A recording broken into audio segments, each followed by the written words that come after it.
Je disais tout à l'heure que l'invention doit être donc, nouvelle, et c'est la première condition. Et également, la deuxième condition, c'est quoi? C'est que l'invention doit impliquer une activité inventive. Activité inventive, ça signifie quoi? Il faudrait que vraiment que ça soit quelque chose d'extraordinaire, quelque chose qui ne soit pas vraiment terre à terre. Quand quelqu'un invente, il faudrait quelque chose qui vraiment qui a été qui a été réfléchi. Il ne faudrait pas que ça soit évident pour, par exemple, ce qu'on appelle l'homme du métier. On reviendra sur ça dans les forums. Ce qu'on appelle l'homme du métier. Ce personnage qui permet disons, de mesurer le degré d'inventivité. On dira que l'homme du métier, par exemple, c'est quelqu'un qui est une personne qui a des connaissances et une habileté moyenne. Il n'est pas très intelligent, il n'est pas idiot également. C'est ça qu'on appelle l'homme du métier. On prend ces critères. On se dit que vous avez inventé quelque chose, et on prend cet homme du métier-là qui vient, qui regarde votre invention. Si cet homme du métier vient et dit, ça c'est vraiment évident, on se dit que vous n'avez pas vraiment inventé quelque chose, parce que c'est évident même pour cet homme-là du métier. Maintenant, si cet homme du métier vient et dit, waouh, c'est extraordinaire, là, donc le résultat surprenant qui est là, qui fait que vraiment on va dire que vous avez réellement inventé. Quand ça manque euh, concernant une chose, une idée que vous avez, disons, développée, on considère que vous n'avez rien inventé.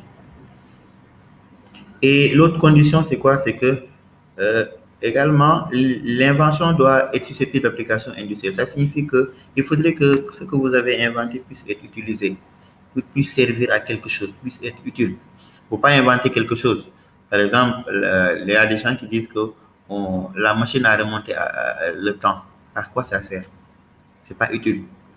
Et il faudrait également que l'invention puisse être reproduite en série, puisse être utilisée dans l'industrie, puisse être utilisée dans l'artisanat, la pêche et les autres services. C'est un peu ça les conditions pour pouvoir enregistrer une invention. Et les conditions de forme, il faut aussi chercher une demande de brevet en mettant toutes les pièces qui vont être requises, notamment une requête en délivrance, le paiement de la taxe, un mémoire descriptif de l'invention, des dessins et des clichés, un abrégé descriptif et aussi les revendications. Ça, c'est les éléments qui doivent accompagner la requête. Une fois enregistré, euh, le brevet d'invention va, disons, conférer au titulaire un droit exclusif d'exploitation. Et on va prendre selon les cas. Si c'est une invention de produit, lorsque le brevet est délivré, euh, vous avez le droit de fabriquer, d'importer, d'offrir, de vendre, d'utiliser le produit, de détenir et même de l'offrir aussi en vente. De l'utiliser, de le vendre, de faire ce que vous voulez. Parce que c'est une propriété. C'est ça la notion de propriété. L'usus, le fructis et l'habitus. Pour l'invention de procédés, vous avez la possibilité d'utiliser, d'employer le procédé, d'accomplir les actes qui ont été mentionnés ci-dessus, vendre, offrir, etc. Et le brevet d'invention va conférer à son titulaire le droit d'interdire à toute personne d'exploiter l'invention. Et également le droit de céder, de transmettre ces droits-là. Le droit de même de poursuivre une personne en justice si cette dernière utilise l'invention sans votre autorisation par le biais d'une action en contrefaçon de brevet. Maintenant, on passe à l'autre aspect, c'est quoi? C'est ce qu'on appelle le modèle d'utilité. Le modèle d'utilité est une sorte de mini-invention. Pourquoi mini-invention? Parce que vous vous rappelez un peu, je vous disais tout à l'heure que pour qu'on puisse enregistrer une invention, il faut trois éléments. Il faut que l'invention soit nouvelle, il faut qu'elle implique une activité inventive, il faut également qu'elle soit susceptible d'application industrielle. À chaque fois maintenant que manquera l'activité inventive, on doit pouvoir protéger aussi parce que la personne a pris du temps pour pouvoir réfléchir. Donc, ce qui fait que pour que le modèle d'utilité puisse être constitué, là, il faudrait qu'il manque, disons, l'activité inventive. Il y aura donc la condition de la nouveauté que nous allons voir après, une configuration nouvelle et aussi, il faudrait que la configuration soit susceptible d'application industrielle. Mais c'est quoi le modèle d'utilité en soi? Le modèle d'utilité, on peut le définir comme étant quelque chose de, disons, un produit qui a été raté, qui a été imaginé, qui est utile.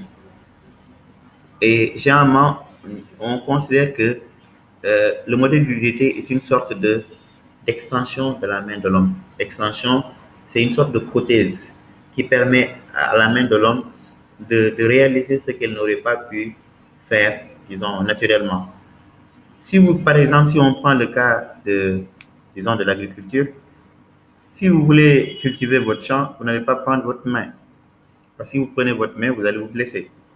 Là, vous allez avoir des, disons, des blessures, etc. Les épines vont vous piquer. Mais qu'est-ce que l'homme a fait? L'homme a dit, moi, je vais inventer des outils. Et cet outil-là, quand je vais l'utiliser, quand je vais l'attraper, ça va être une extension de ma main. Parce que c'est cet outil-là qui va continuer le travail. On va faire le travail, on va bêcher, et ce sera une sorte de prothèse pour, en tout cas, combler cette faiblesse physique de l'homme. Si vous voulez aujourd'hui clouer, c'est pourquoi aujourd'hui la houe, la daba, etc., le râteau, on va considérer que c'est un modèle d'utilité. Si vous voulez aujourd'hui, par exemple, disons, ouvrir une bouteille, vous n'allez pas prendre votre main, vous n'allez pas prendre vos dents non plus.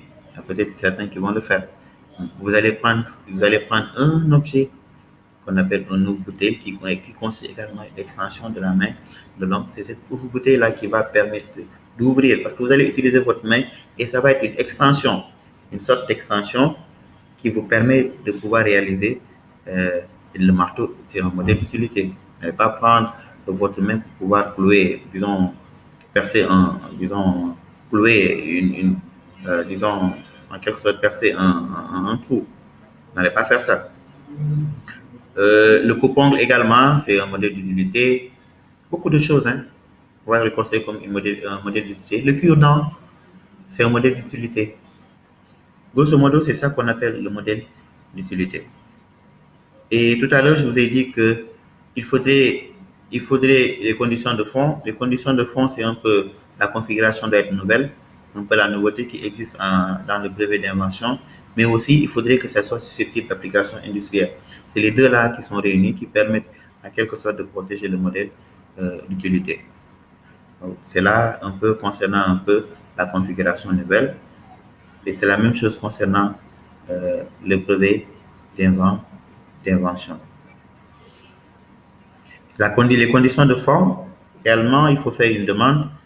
Tout cela, payer des taxes et, et insérer le mémoire descriptif qui permet de décrire un peu le modèle d'utilité, les dessins aussi, dessiner les dessins et les clichés, un abrégé descriptif et les revendications. Donc, c'est ça un peu le modèle d'utilité. Et les droits conférés par ce modèle d'utilité, c'est quoi?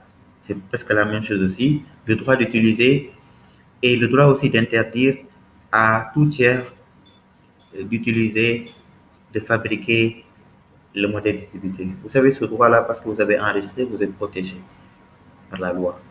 C'est les droits-là qu'on va vous conférer concernant un peu le modèle d'utilité.